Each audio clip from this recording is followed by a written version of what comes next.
Yeah, and just to piggyback on what you guys are saying, I think that the word that keeps coming to mind as you're talking is transparency, that in the church we're not transparent with each other. And I learned that growing up in ministry, you have to be private. You don't let people see your weaknesses. People will exploit them, they'll use them against you, they'll use them to be vindictive or for their own purposes. Whether that was just observation growing up. So you're afraid to even share anything. Right, you're afraid of being transparent. I'm introverted by nature anyway, and maybe more private, but I think my upbringing made me private. Like, don't show people you're weak. Don't be transparent. And people, let's be honest, there are people who will respond poorly to your transparency. Yeah.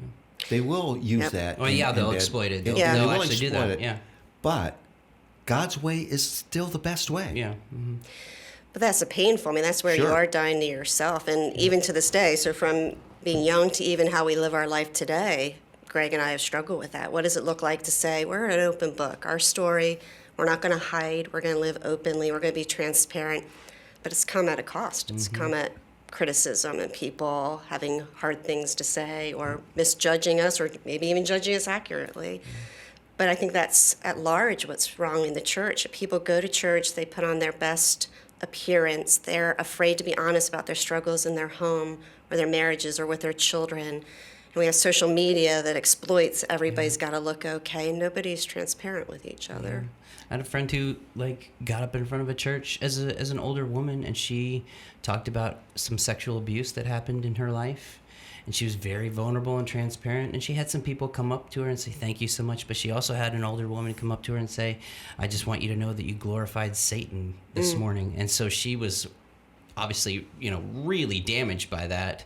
And should I ever share this stuff again? Should I be vulnerable? When you get people saying something like that, you can get 100 comments that say, thank you so much. And one negative. But one negative one that says something, and then bringing in the enemy into the whole thing. You're like, this is the exact opposite of what I want, which I know is what the enemy wanted to use in her life, and to kind of stick and say, shut your mouth. Don't you talk about that anymore. I want to keep this in the dark. And we should encourage people to be careful not to post what are essentially social media lies.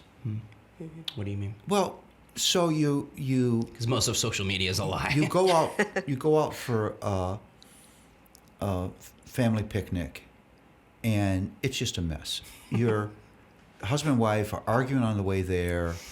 The 7-year-old son, being goofy, knocks over the grill with all the chicken on it, so you don't have your meal. It's just one of those days where you're just angry and irritated and discouraged, but you pose at the end for this beautiful family picture. That picture is a lie.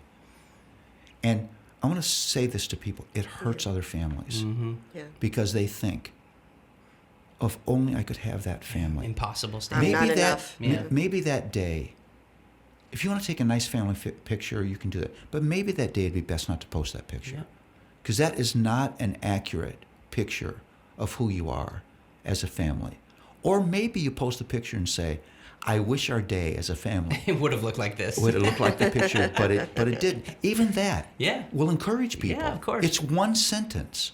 We can do better than that.